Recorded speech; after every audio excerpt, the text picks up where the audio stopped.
Olá, meu povo, tudo bom? Então, na última aula nós estávamos falando sobre modelos atômicos, onde nós finalizamos falando sobre o modelo de Dalton.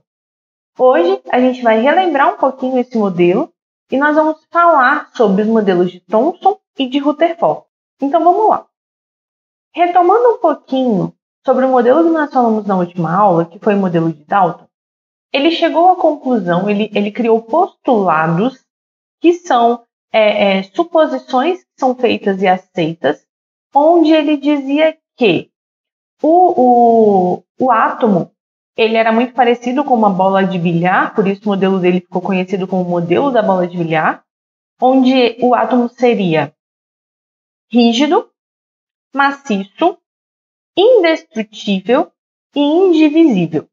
Beleza, então esse foi o modelo de Dalton. Agora, a gente pode começar a falar sobre os modelos atômicos de Thomson e de Rutherford, sendo que evidências científicas foram que levaram esses dois cientistas a aprimorarem o modelo de Dalton. Mas antes da gente falar propriamente dos modelos, a gente precisa conversar um pouquinho sobre a natureza elétrica dos materiais. A gente sabe que muitos materiais, quando eles são atritados, eles ficam eletrizados, ou seja, eles adquirem carga elétrica. A gente pode até fazer esse teste em casa. Pega um papel e faz diversos pedacinhos pequenininhos de papel, corta eles em pedaços pequenos.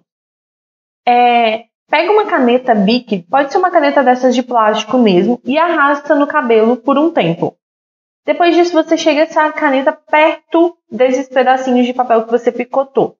Você vai ver que a caneta vai atrair os pedacinhos de papel.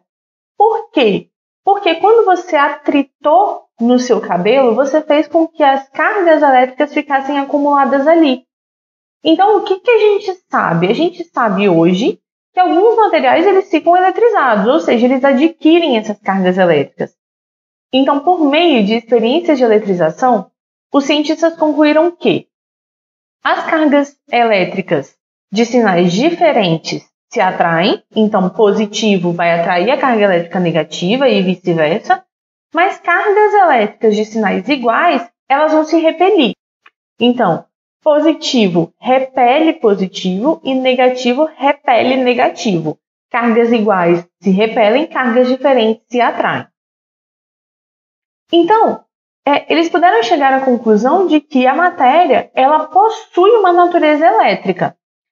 Logo, a gente pode chegar à conclusão que o modelo atômico de Dalton ele não explicava a ocorrência desses fenômenos elétricos. Em momento algum, ele falou em carga da matéria. Ele simplesmente disse que o átomo era esférico, maciço, indestrutível e indivisível.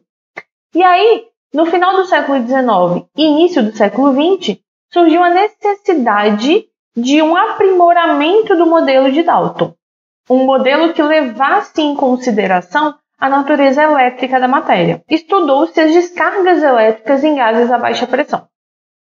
Lá no século XIX, William Crookes e outros pesquisadores mostraram experimentalmente quando que os gases submetidos a baixa pressão podiam tornar-se condutores elétricos.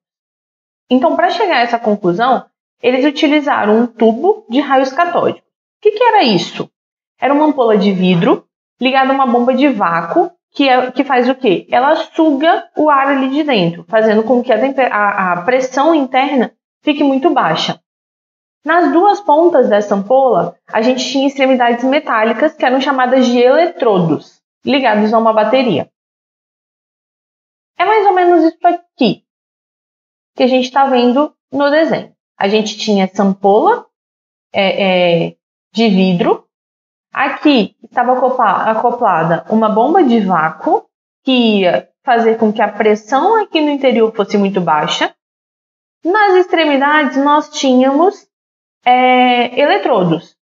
O cátodo, também conhecido como catodo, e o ânodo, também conhecido como anodo. Então, quando os pesquisadores reduziam a pressão no interior dessa ampola e ligavam a bateria que estava ligada aos eletrodos, eles notaram um fluxo de feixe luminoso. que ia na direção do anodo. Reparem que as setinhas elas estão indo do cátodo, do cátodo para o ânodo. Então, como o feixe luminoso ele partia do cátodo, esses raios eles ficaram conhecidos como raios catódicos.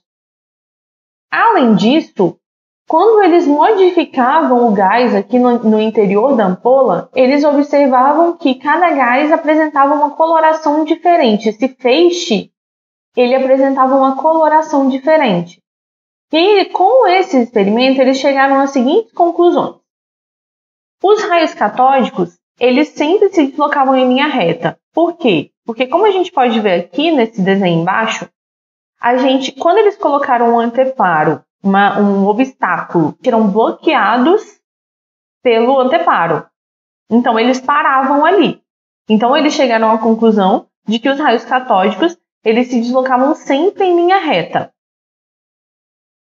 A segunda conclusão é que esses raios catódicos eles possuíam massa. Por quê? Porque quando eles colocaram uma pequena hélice aqui dentro da ampola, eles observaram que esses raios catódicos eles eram capazes de movimentar essa hélice. Eles também chegaram à conclusão de que os raios catódicos possuíam carga negativa. Presta atenção, essa é a conclusão mais importante desse experimento nesse momento. Por quê? Quando os cientistas aplicaram um campo elétrico a esse tubo, eles observaram que esse feixe de raios catódicos ele se desviava, ele era desviado sempre na direção do polo positivo.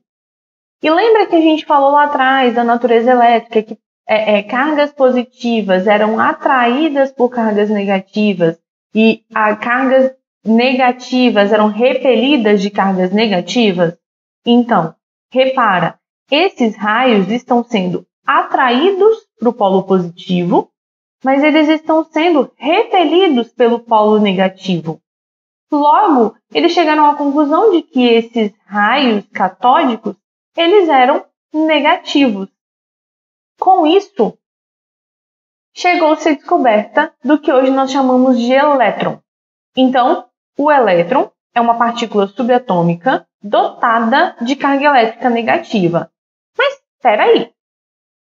Lembra que Dalton falou que o átomo era indivisível? Então, mas lembra também que eu falei que o modelo ele sempre vai ser feito para ser aprimorado ou derrubado? Então, esse postulado de Dalton, a partir desse momento, cai por terra. Porque nesse momento eles acabaram de descobrir uma partícula subatômica, uma partícula que era menor do que o átomo, porque de acordo com Dalton, o átomo era a menor partícula possível. Se a gente pegasse algum material e dividisse até não conseguir dividir mais, a gente chegava no átomo. Mas na verdade não. Na verdade, após a gente chegar no átomo, a gente ainda conseguia dividir mais e descobrir partículas que compunham o átomo. E uma dessas partículas subatômicas, ou seja, que compõem o átomo, é o elétron. Então, só para reforçar, o elétron ele é uma partícula negativa e que compõe um átomo. Então, o átomo não é mais indivisível a partir desse momento. Para Dalton, ele era indivisível. A partir do momento em que criaram o tubo de raios catódicos, descobriu-se os elétrons, e aí a gente tem ali um postulado de Dalton que cai por terra. Aquele em que diz que o átomo ele é indivisível. Por quê? Porque a gente agora sabe que a gente tem partículas que são menores do que o átomo, e uma delas é o elétron. Então, é aí que a gente chega exatamente no modelo de Thomson. Thomson disse, então, que o átomo ele seria formado por uma esfera de carga elétrica positiva. Então, presta atenção. O átomo ele vai ser formado por uma esfera de carga elétrica positiva. E na superfície dessa esfera positiva é que os elétrons vão estar incrustados. Então, a carga elétrica de um átomo, como um todo, ela vai ser neutra, ela vai ser nula. Por quê? Porque a carga negativa dos elétrons compensaria a carga positiva da esfera. Então, digamos que a carga do elétron, a gente tenha 10 elétrons. A gente vai ter uma carga positiva de valor igual a 10 para anular essa carga negativa dos elétrons, fazendo com que o átomo ele tenha carga elétrica neutra. O modelo de Thomson, então, por ser uma esfera que tinha cargas elétricas, que tinha os elétrons incrustados na sua superfície, ficou conhecido como o modelo pudim de passas, como a gente pode ver aqui na figura. O pudim de passas, para nós aqui no Brasil, ele não é tão comum, ele é um doce inglês. Então, tentando associar melhor com o que a gente está acostumado, eu costumo falar que a gente tem um panetone, como se fosse um panetone, sendo que a massa do panetone é de carga positiva e as passas, as frutas secas do panetone que estão por cima dele, são os elétrons. Então, para tentar associar as cargas ali, a gente imagina que pudim, vamos pensar assim, pudim é uma coisa boa, é gostoso, então é positivo.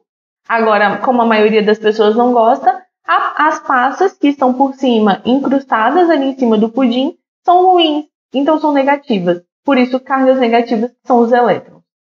Tá? Beleza. Aí, um pouco mais para frente, Eugene Goldstein realizou modificações nos tubos de raios catódicos e levou à descoberta de outra partícula subatômica, 1836 vezes mais pesadas que o elétron e dotada de carga positiva. Para essa nova partícula foi proposto o nome de próton. Então a gente tem os elétrons negativos e agora a gente passa a ter os prótons de cargas positivas. Então, em 1893, o físico Ernest Rutherford, sob a orientação de Thomson, começou a investigar as propriedades dos raios-x e das emissões radioativas que hoje a gente conhece. E ele chegou à conclusão, junto com outros cientistas que mais tarde vieram a ser seus orientandos, de que seria interessante usar partículas alfa, que eram partículas emitidas por materiais radioativos, que possuíam uma carga positiva, uma carga positiva e uma massa bastante elevada em relação aos elétrons, para bombardear átomos de outros elementos, como ouro, alumínio ou cobre, por eles serem materiais inertes, ou seja, que não reagem com tanta facilidade. Então, o que se esperava? Se esperava que uma grande energia cinética dessas partículas alfa atravessariam a finíssima folha de ouro que eles usariam, que seria de aproximadamente 10 a menos 4 milímetros de espessura, ou seja, muito fino. Se a gente imaginar uma folha de 1 milímetro, a gente já está imaginando uma coisa relativamente fina, mas se a gente imaginar 0,0001 milímetro, a gente está falando de uma coisa bastante fina. Seria como imaginar uma bala de espingarda atravessando uma folha de papel sem ser rebatida por ela, certo? Porque a gente está imaginando uma partícula alfa, que é uma partícula relativamente pesada e de carga positiva, que ia encontrar átomos, mas esses átomos não se apresentariam como um grande obstáculo para essa bala, uma vez que essa folha seria muito fina. Então se esperava que simplesmente as partículas alfa elas atravessassem ou mudassem pouco a sua rota em função de encontrar um elétron ou outro, certo? Então, o experimento de Rutherford foi o seguinte. Ele tinha uma caixa de chumbo aqui para proteger os experimentadores, uma vez que aqui dentro a gente tinha um pedaço de polônio, que é um material radioativo. Então, nessa caixa de chumbo existe um pequeno orifício por onde as partículas alfa seriam liberadas, por onde elas passariam. Depois ele colocou mais algumas partículas de chumbo com o orifício central, de forma a garantir que essas partículas alfa elas tivessem uma trajetória retilínea. Então, ele foi colocando mais e fechando mais esse orifício, de forma a gente ter um pequeno furo mesmo no final, para ver o que aconteceria quando ele encontrasse a placa de ouro aqui na frente. Então, essas partículas alfa vinham passando pelas placas de chumbo com o orifício central e encontrou com a lâmina de ouro. Depois da lâmina de ouro, ele colocou um anteparo móvel, que era recoberto com sulfeto de zinco, que é um material fluorescente. Então, quando as partículas alfa batessem aqui atrás, ele ia saber o que aconteceu com a trajetória dessas partículas. O que foi observado foi o seguinte. Aqui nós temos um zoom no local em que as partículas atingiram a placa de ouro. E nós podemos já observar por aqui, que algumas das partículas alfa bateram e voltaram no sentido oposto da onde elas vinham. A maioria delas passou direto, mas algumas, como a gente pode ver aqui, mudou a trajetória completamente. Nós temos partículas que mudaram completamente a trajetória. Então, quais conclusões puderam ser tiradas a partir do experimento de Rutherford? A maioria das partículas alfa atravessou a placa de ouro sem sofrer desvio considerável na sua trajetória, levando à conclusão de que o átomo não é maciço, mas apresenta mais espaço vazio do que preenchido. Uma outra conclusão foi tomada em cima de quê? De que algumas partículas alfa, que foram poucas, foram rebatidas na direção contrária ao choque. Elas bateram e voltaram, levando à conclusão de que no centro do átomo existe um núcleo muito pequeno e denso. Certas partículas alfa, que foram poucas, sofreram um grande desvio em sua trajetória inicial, levando à conclusão de que o núcleo do átomo tem carga positiva, uma vez que as partículas alfa, que também eram positivas, foram repelidas ao passar perto desse núcleo.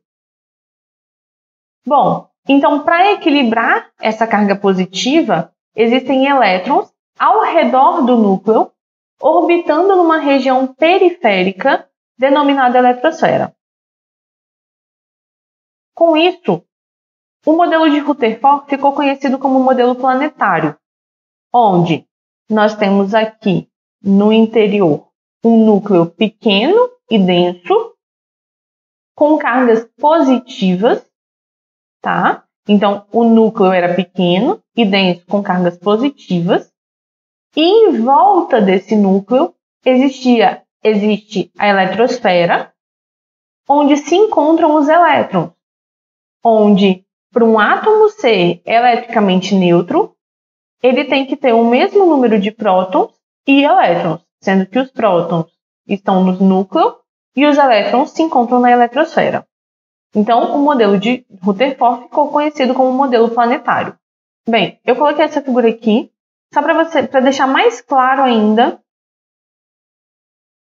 o modelo de Rutherford, onde nós temos um núcleo que possui prótons, que são as partículas de carga positiva. Alguns anos depois, descobriram-se, e a gente não conversa sobre essa descoberta aqui na química, os nêutrons. Bom, ao menos na química do ensino médio, os nêutrons. Descobriu-se os nêutrons, que eram partículas eletricamente neutras, então eles não têm carga, mas eles também se encontram aqui no núcleo. E eles têm massa aproximadamente igual à massa dos prótons. Então, no núcleo do átomo, nós temos prótons e nêutrons, sendo os prótons de carga positiva e os nêutrons, como o nome já chama, de carga neutra. E em volta desse núcleo, a gente tem a eletrosfera, que é onde se encontram os elétrons, que tem carga de 1836 vezes menor que a do próton. Vale ressaltar também que se a gente imaginar o tamanho da eletrosfera perto do tamanho do núcleo, a gente pode comparar o núcleo com uma azeitona e a eletrosfera do tamanho de um campo de futebol. para a gente poder ter uma noção do quanto de espaço vazio existe em volta desse núcleo e do tamanho que é essa eletrosfera.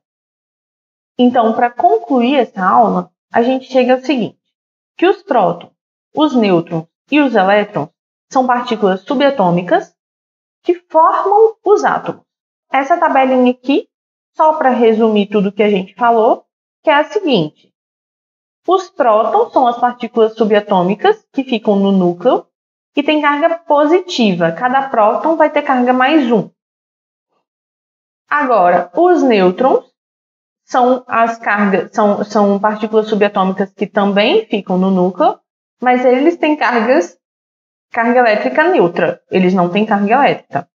E a sua massa relativa em relação aos prótons é aproximadamente 1. Repara que a diferença de massa dos dois é muito pequena.